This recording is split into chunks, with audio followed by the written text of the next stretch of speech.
বলছে উমর আর হচ্ছে অবিনাশ দুজনে পার্টনারশিপে ব্যবসা করে। উমর ইনভেস্টমেন্ট করে 10,000 টাকা আর অবিনাশ করে হচ্ছে 15,000 টাকা। অবিনাশ কী করে 8 মাস পর তার টাকাটা তুলে নেয়, আর যে উমর রয়েছে তার টাকা 12 মাস খাটে। বছরের শেষে তাদের যে প্রফিট হয়েছে তাদের রেশিও কত?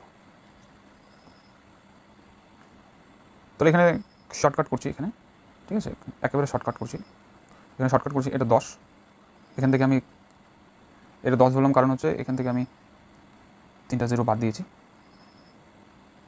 আর এটা আমি ধরো 15, রেশিও 15। 15টা খেটেছে 8 মাস,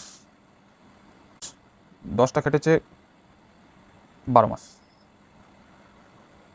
এটা কাটাকাটি করলে আমাদের রেশিওটা বেরিয়ে যাবে। তো কাটাকাটি করছি, এটা এখানে 5, এখানে 2, 5 দিয়ে কাটছি, এখানে 3, আবার এটা 4, এটা 8, আর দুটো একসাথে কেটে দিলাম, এই 8, এই 8। তাহলে রেশিও দাঁড়াচ্ছে 1, রেশিও 1। তাহলে 1:1 হচ্ছে আমার রাইট অ্যান্সার। অপশন বি হচ্ছে আমার রাইট অ্যান্সার।